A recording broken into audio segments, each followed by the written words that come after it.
The silk is gone. The gold is gone. The incense that once perfumed every room she entered has been replaced by the smell of her own unwashed body and the leather armor of the Roman soldiers who stand inside her chamber, not outside.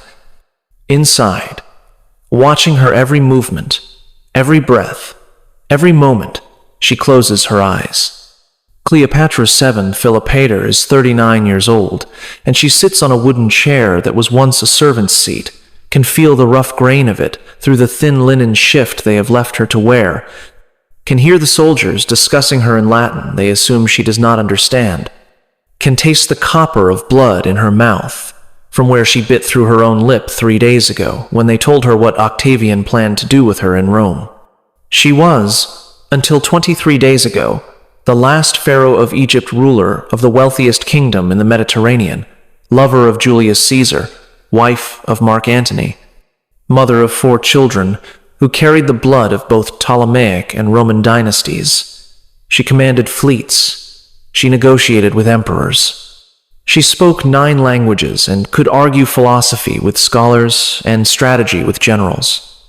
The Library of Alexandria existed because her ancestors built it. The lighthouse that guided ships to harbor bore her family's name. She was Isis incarnate, the living goddess, the queen of kings.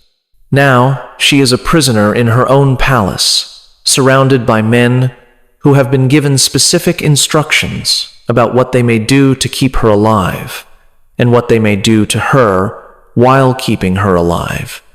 Wearing a garment so thin she might as well be naked, watching the door that no longer locks from the inside, counting the hours until Octavian decides he has extracted enough information and enough degradation and enough broken compliance to transport her to Rome for what comes next.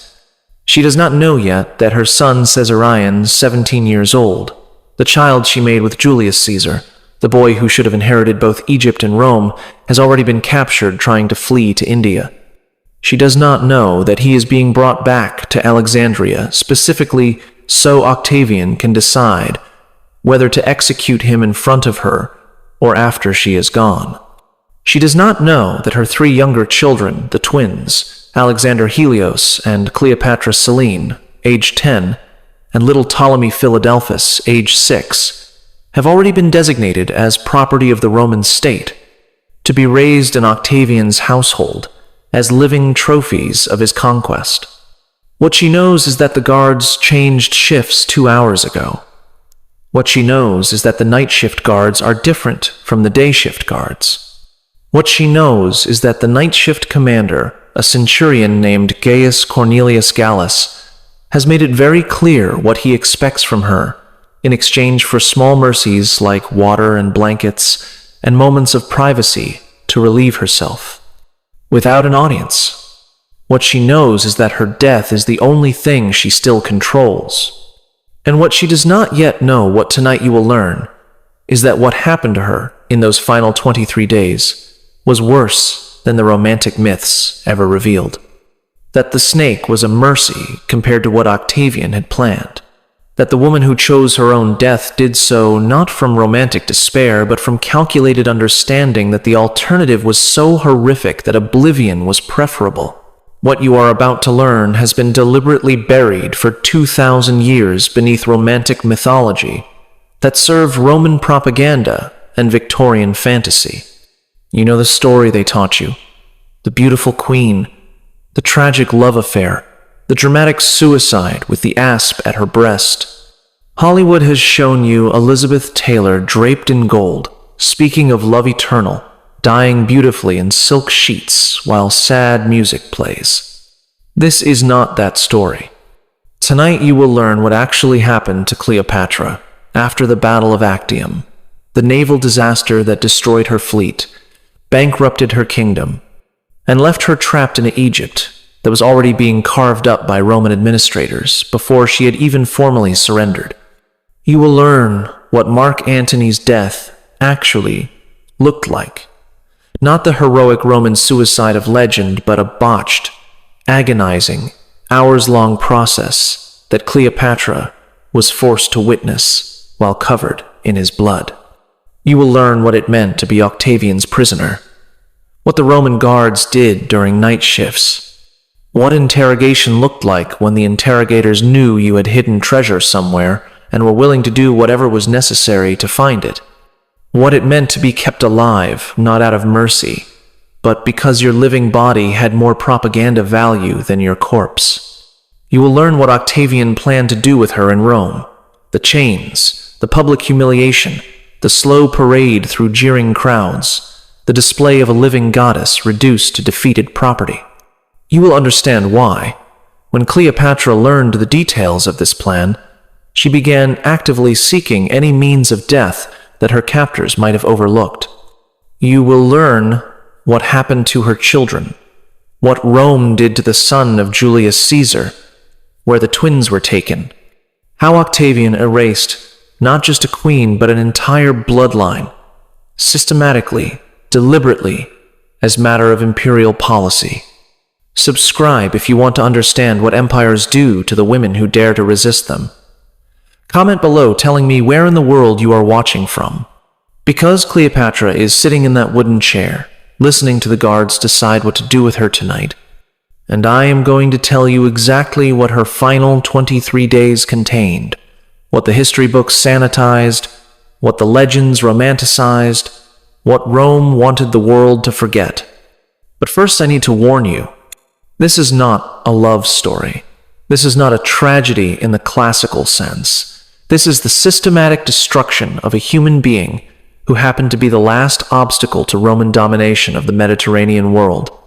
The suffering you are about to learn about was not divine punishment or romantic fate. It was policy. It was calculated. It was what empires do. Let us begin with the moment everything fell apart. The Battle of Actium was fought on September 2nd, 31 years before the Common Era, in the waters off the western coast of Greece. Cleopatra commanded 60 Egyptian warships, the finest vessels in her fleet, crewed by men who had been trained in naval warfare for generations. Mark Antony commanded the combined Roman and Allied forces loyal to their cause, approximately 230 ships in total against Octavian's 400. The numbers alone told the story. But numbers do not capture what the battle actually meant. Cleopatra watched from her flagship a massive vessel called the Antonius, as the Roman formation closed around Antony's fleet like a fist. She watched as ship after ship was grappled, boarded, set ablaze. She watched men she had known for years die in water that turned red and then black with blood and ash. She watched the smoke rise so thick that the September sun became a red disk, barely visible through the haze. And then she made a decision that history has debated for 2,000 years. She ordered her squadron to break through the Roman line and flee south toward Egypt. Roman historians called this cowardice. Modern historians call it strategic retreat. What it actually was, according to fragments of letters that survived in the Alexandria archives until they were destroyed centuries later, was recognition that the battle was already lost and that preserving 60 ships and their crews more valuable than adding them to the disaster. Antony saw her sails turning south. He abandoned his flagship, transferred to a smaller vessel, and chased after her. He left his fleet, left his men, left the battle, left everything to follow the woman he loved toward a kingdom that was already dying. They did not speak for 3 days after reuniting at sea. According to a servant who attended Cleopatra during the voyage back to Egypt, a woman named Charmian, who would eventually die beside her queen, Cleopatra spent those 3 days in her cabin, refusing food, refusing conversation, writing letters she immediately burned. The servant's account, preserved in fragments quoted by later historians, describes the queen's state in clinical terms that modern psychologists recognize immediately. She does not sleep. She does not eat. She sits and writes and burns and writes again. When I enter to bring water, she does not seem to see me. Her eyes are open, but they look at nothing in this world. I fear the queen is already somewhere else, somewhere inside herself where none of us can reach her. Cleopatra was not merely grieving. She was calculating. Egypt's treasury was depleted by years of funding Antony's military campaigns. The grain harvest had failed 2 years in succession, leaving the population hungry and restless. The Roman merchants who had once filled Alexandria's markets were gone, recalled to Italy on Octavian's orders. The allied kingdoms that had once sent tribute and trade goods had already begun negotiating with Rome for separate pieces. She had perhaps 12 months before Egypt's economy collapsed entirely. She had perhaps 6 months before the population grew desperate enough to riot.